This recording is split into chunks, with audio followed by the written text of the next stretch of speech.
is about that sense, the sense of sight, and how good it would be to intellectualise about the sense of taste, and how good it would be to live in a society where you could go into a bookshop and there was a section on cooking, or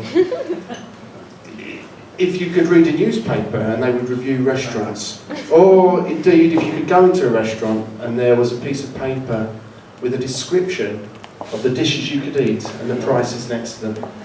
So I think what I'm saying is we write a lot about food, and certainly in Adelaide you write a lot about food, but this is kind of a different approach to food writing, a sort of more dynamic and a more live approach to food writing.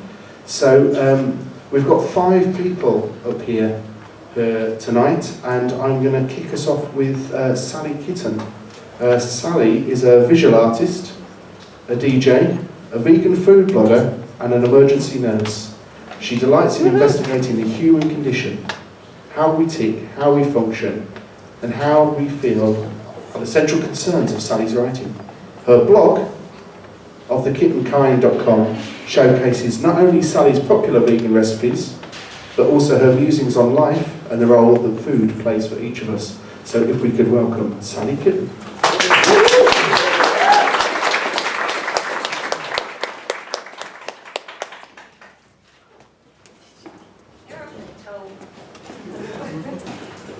Hi everyone! Hi Sally! Is that working? Yeah? Alright. So I'm just going to read some stuff from my blog and tell you a little bit about it. So I write a blog that is primarily about vegan cooking, which I started in July 2010. Initially it started with short stories and recipes. I'd always wanted to write a book, but alas my attention span is far too short. A blog allows me the perfect outlet to be creative and still put ideas and concepts out into the world. I write sporadically and with no particular purpose other than to tell stories and share recipes. Vegan cooking is exciting. It's like a science experiment where every day I play with my food and figure out ways to make it using non-traditional ingredients that are delicious and satisfying. I like to play and I've always been encouraged to do so. I learned to cook from my mum and my nana primarily. I grew up in a carve and meat house. Mum would often throw things in a frying pan and add a tin of tomatoes. Her cooking was always adventurous and spur of the moment, but was often based around pasta or rice with a bit of meat. We didn't have much money, so Mum was forced to get creative, and we were always full. My nana's cooking is traditionally English, with the whole meat and 3 veg and Yorkshire pudding thing, with broccoli and cheese and mashed potato. I would often help with the cooking and learn pretty much all of the basics from these 2 fine ladies as I grew up alongside these family dinners. Going vegan was initially incredibly challenging, so much so that it took 10 years to finally give up cheese.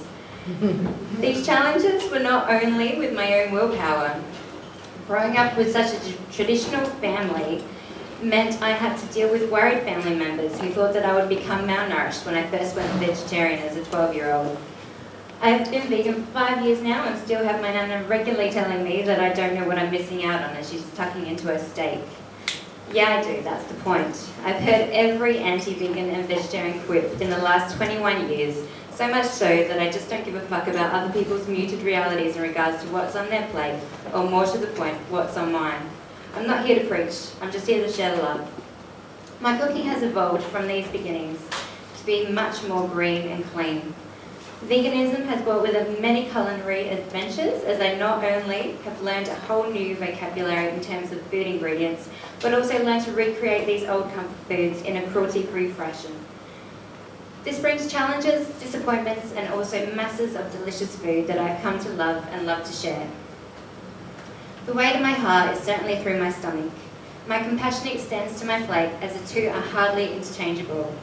When I first started to really get into writing the blog, it was all basic and straightforward. After a while, I forgot about the concepts and the honesty as my adrenaline skewed with the amount of hits per day, the likes on Facebook, and the offer of free cookbooks from publishing companies. As time went on, this online popularity contest caused me a great amount of anxiety and even jealousy about how well other bloggers seemed to be doing. I would often have "why didn't I think of that" moments where I would kick myself because I didn't feel as upbeat and popular as the online world can pretend to be. I would spend so much time online that I forgot about the world around me. I forgot to go outside. I stared at the screen as I wrote words like, "Oh my God, this is the most delicious cake you will ever eat." I tried to be overwhelmingly enthusiastic to bring other people's enthusiasm my way. This was bullshit. I felt false. This realisation hit me.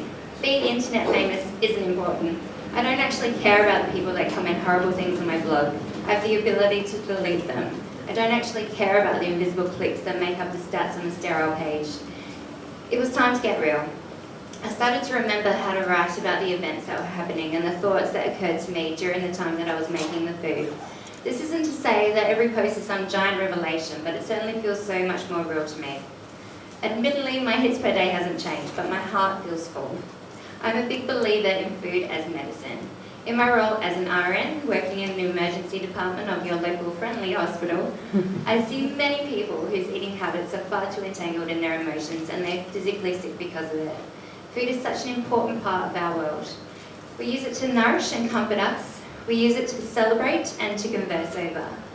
Food makes us a part of something, of a culture and of a family. It's how we function as individuals. Somehow my blog has turned more into a diary of thoughts, concepts and ideas, and feels all the more honest because of it. I want to be honest with you and with the people that graciously take the time to read my blog. We are so used to food being a product or a concept of who we can hypothetically be. I want it to be a reality of who we are right now. So I thought I'd read a couple of blog posts, just so you get an idea of what I kind of write on there. This is one from May last year. So how do you define success? I've been thinking about this a lot lately. I'm working in a job that I feel completely blessed to have, but it's not where my heart lies. I find my passion lies in helping people to help themselves. And although my job is wonderful, it just doesn't feel quite right. I miss seeing those light bulb moments in people. Many people don't have the luxury to think about their jobs this way. For many, a job is simply a means to an end. Why live your life doing something you don't enjoy? I've always found that when I want something in life, I figure out what I need to make that happen. And although it doesn't seem to happen straight away, it eventually happens.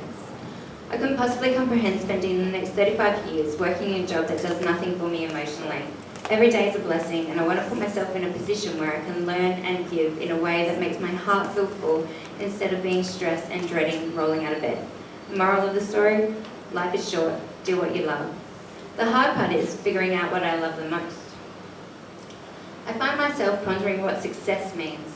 I mean, as long as there is food in my belly, clothes on my back, a roof over my head, and the love of my friends and family, isn't that all I need? Money has never really meant that much to me. I don't have the desire to have tons of it, so I'm not chasing the dollar. So, in turn, what is it that makes me successful? Is it even a word that should be in our modern day vocabulary? I think perhaps content is a better word used in a day-to-day context. What is it that makes us crave fulfillment? And now something to create fulfillment in your belly, porridge. Do you remember that advert in the late 80s and through the 90s with the little Scottish kid giving porridge a cute little mouthful? He was always telling people, that's not how you make porridge, until he finally got a spoonful of microwave pre-packed oats. It was cute. I was sent a packet of porridge from the lovely Caroline at Tea and Simpatico. As we're getting into the cooler months in Australia, I was inspired by the nutty, simple deliciousness of it. I grabbed some oats and made a mix to keep in my cupboard so that I can grab it at any time and have a healthy and delicious meal. I've never been a big one for breakfast, but I really am making an effort. I've been making my own yogurt lately thanks to the help of a wonderful reader, Nina. More on that to come once I have perfected the coconut yogurt. So far, I've made a soy and I currently have almond brewing at the moment. Autumn is looking wonderful. So then it goes on to the recipe and the method. I'm sure you don't really want me to read that right now. And one from March, well, last month actually, which is about a few things that's happening in my life right now.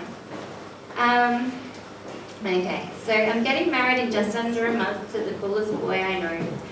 Sometimes I have to kick myself because the concept of marriage seems so weird to me. I grew up in a single parent house, which was completely normal in the time that I grew up, just as it is now. I see nothing wrong with that in any way. As a kid, I just assumed that the same would happen to me. Not to say that I had imagined some giant relationship breakdown. I just never imagined having a partner in the first place. I just saw me with my own child, making crafts and cooking, sharing the love with a beautiful little mind. But now I have the relationship. I've had to go through many horrid ones that I'd rather not reflect on before I found this one, let me tell you. But each relationship taught me how to be stronger and not settle for something that was less than the perfect fit. I've known Gordy for years. We never really hung out, but would often chat over Facebook. And then 5.5 years ago, we went on our first date. Prior to this date, I'd written a list of what I wanted in a man, having been fed up with people that seemed lovely but just clashed with my personality. That is something, or were way too competitive with me. That is something I particularly hate. Gordy and me are a team. So, my list. 1, must like art but not be better at it than me. 2, must like vintage cars. 3, have a similar taste in music. 4, must have green eyes and brown hair. 5, must be open to vegetarian food. I went vegan about a month after we got together. He fit the list perfectly. Sometimes I would say the list after a few drinks and would occasionally slip and say green hair. Gordy had green hair 2 weeks before our first date. And now we are a little family. Me, Gordy and the kittens, and our illegitimate child, as he likes to call himself, our housemate Josh. I have so far bought 3 dresses for the wedding, all $90 each. The last one I bought was way too small, so I'm just trying to restrict a few calories here and there to fit into it. Plus we're going to the USA for our honeymoon, and I know that I'll be putting a lot of weight on over there. Essentially, I'm just focusing on eating vegetables and fruit and staying away from eating too many grains and oils.